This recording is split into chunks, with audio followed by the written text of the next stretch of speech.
Baik Bapak Ibu dosen, Assalamualaikum warahmatullahi wabarakatuh. Kembali lagi dengan saya di channel saya. Nah, ini informasi yang akan saya berikan ini terkait dengan informasi yang sempat viral terkait dengan uji materi Undang-Undang Guru dan Dosen ya di MK. Tapi sebelumnya sebenarnya sudah pernah dibahas bersama dengan Komisi 10 DPR RI beberapa minggu kemarin ya, terkait dengan usia pensiun dosen yang seharusnya bisa ditambah ya. Jadi kalau kita ketahui bahwa di dalam Undang-Undang Guru dan Dosen itu usia pensiun dosen terutama untuk yang ke guru besar itu adalah 70 tahun, sedangkan yang bukan profesor itu 65 tahun. Nah, ini sedang diuji di MK terkait dengan karena harapan hidup manusia di Indonesia itu sudah lebih dari 70 tahun, tapi dengan faktor kesehatan ya. Nah, oleh karena itu sebelum saya membahas ini lebih dalam, saya menginformasikan kepada teman-teman dosen bahwa bagi Bapak Ibu dosen yang ingin mendownload e-book yang kemudian bisa digunakan untuk prompting dalam penulisan jurnal Scopus, jurnal Sinta 1 hingga Sinta 6, kemudian menulis buku maupun kegiatan Tridharma yang lain, pendukung Tridharma yang lain, Bapak Ibu dosen bisa mendownloadnya melalui link yang sudah saya sediakan pada deskripsi dari video saya ini. Nah, jadi informasi pertama dulu bahwasanya ini merupakan penjelasan umum ya mengenai informasi uji materi Undang-Undang Guru dan Dosen di Mahkamah Konstitusi yang intinya meminta perpanjangan batas usia pensiun dosen atau profesor disusun berbasis sumber yang terpercaya ya. Jadi konteks perkaranya itu adalah uji materi di MK.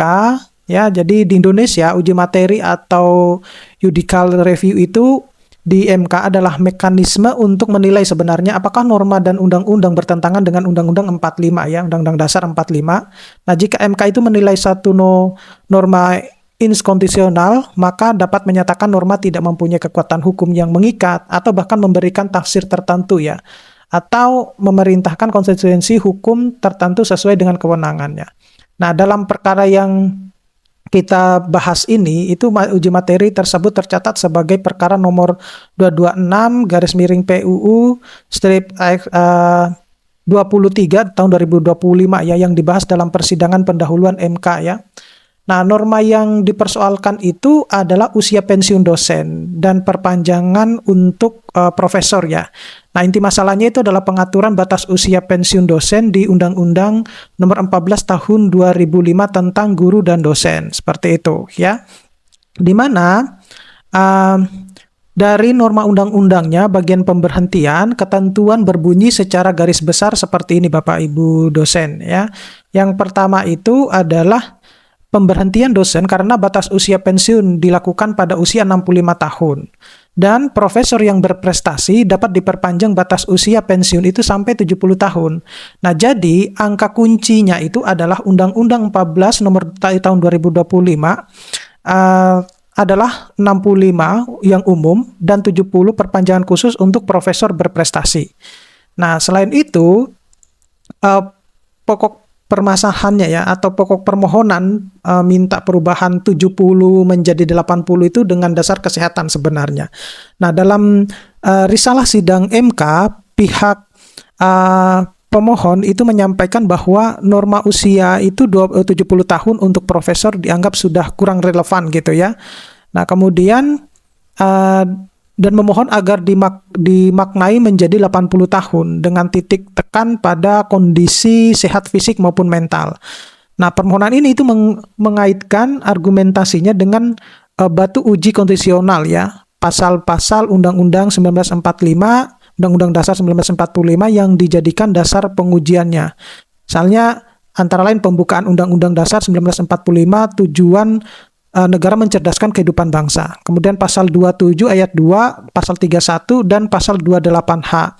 Dari sudut argumentasi kebijakan publik, klaim utamanya itu adalah terjadi peningkatan angka harapan hidup dibanding periode pembentukan undang-undang.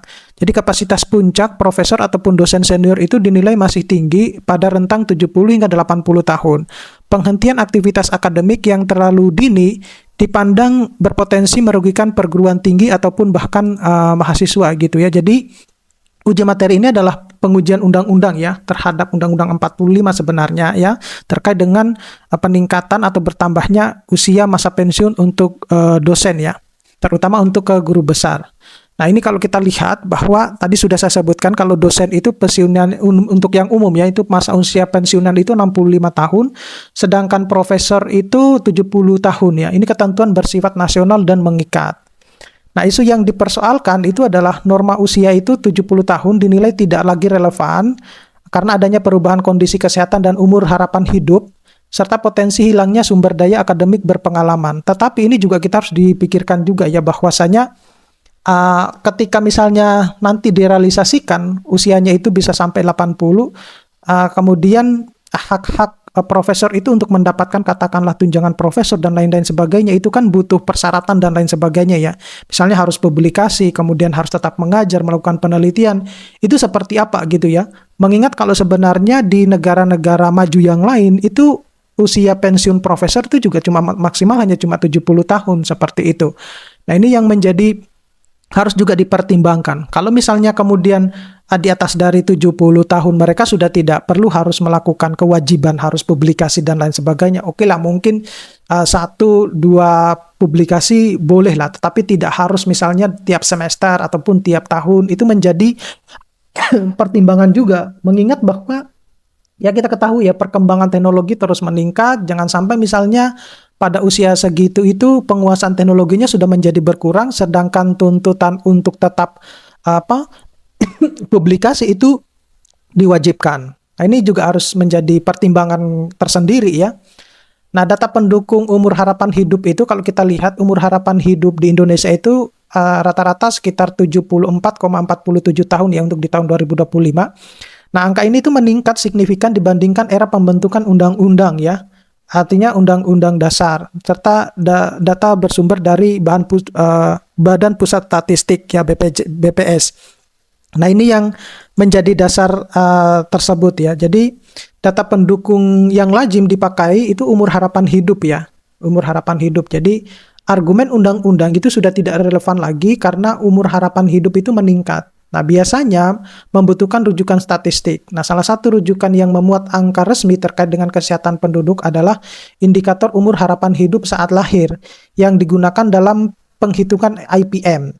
Nah, dalam pemberitaan, pemerintah yang merujuk ke rilis BPS disebutkan umur harapan hidup saat lahir tahun 2025 itu mencapai 74,47 tahun, naik dibanding di tahun 2024. Nah, angka ini tuh tidak otomatis berarti layak bekerja sampai usia tertentu, tetapi sering dipakai sebagai indikator makro bahwa kesehatan populasi itu membaik sehingga kebijakan usia kerja atau pensiun dapat diperdebatkan ulang.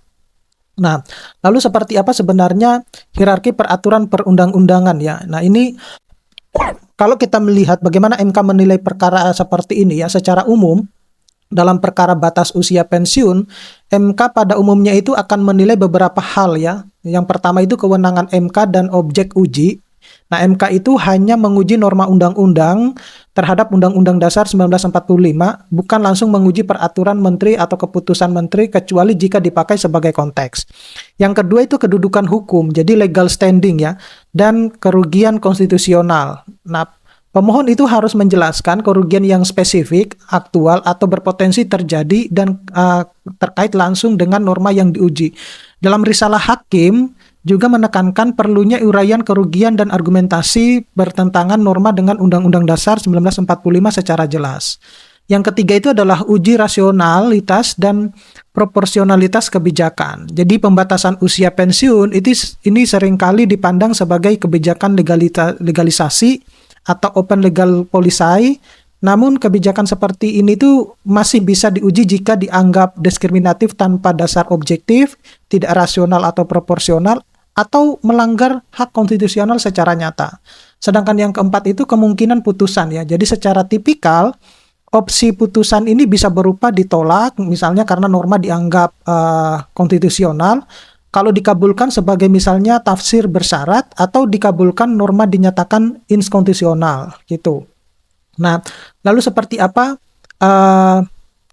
pertimbangannya ya konstitusional? Jadi hak atas pekerjaan dan penghidupan yang layak, kemudian ada hak atas pendidikan dan kualitas pendidikan yang tinggi, serta kebijakan usia pensiun sebagai open legal policy. Nah, potensi dampak kebijakannya itu adalah Jadi ada implikasi jika batas usia ini berubah, Bapak Ibu dosen. Jika norma 70 tahun untuk profesor benar-benar diubah atau dimaknai ulang oleh MK misalnya menjadi 80 tahun dengan syarat sehat, implikasi kebijakannya itu bisa luas. Misalnya manajemen SDM perguruan tinggi ya, jadi perencanaan karir dosen muda, rekrutmen dan regenerasi. Kemudian ada standar mutu dan penilaian kinerja. Jadi syarat sehat dan atau kompeten perlu indikator yang objektif dan dapat diaudit. Kemudian beban fiskal atau keuangan, terutama pada skema pegawai yang pembiayaannya terkait dengan APBN atau APBD atau skema tunjangan tertentu. Ataupun akreditasi dan rasional dosen ya mahasiswa. Dalam risalah, pemohon itu mengaitkan perpanjangan usia dengan kontribusi terhadap kebutuhan dosen dan mutu layanan pendidikan. Nah, untuk kesimpulan umum, jadi ringkasannya itu adalah ada pemohon uji materi di MK terkait dengan Undang-Undang Nomor 14 Tahun 2025 yang mengatur pensiun dosen 65 tahun dan perpanjangan profesor sampai 70 tahun itu ya. Nah, pemohon itu meminta agar norma perpanjangan usia profesor itu dimaknai menjadi 80 tahun dengan syarat sehat fisik dan mental. Dengan alasan perubahan kondisi sosial termasuk umur harapan hidup dan kebutuhan optimalisasi sumber daya manusia akademik. Nah, data ini dirujukan makro yang sering dipakai dalam perdebatan adalah umur harapan hidup yang mengacu rilis BPS sebagaimana diberitakan resmi ya, yang disebut sebesar 74,47 tahun pada tahun 2025. Nah, seperti itu Bapak Ibu dosen ya. Jadi ini bukan merupakan sesuatu hal yang pasti ya, tetapi ada macam-macam pertimbangan kalau kemudian ini dikabulkan. Terima kasih, saya kira cukup sekian Bapak Ibu dosen, mudah-mudahan ini bisa bermanfaat. Nanti kita akan ketemu pada video-video selanjutnya. Saya Iri, assalamualaikum warahmatullahi wabarakatuh.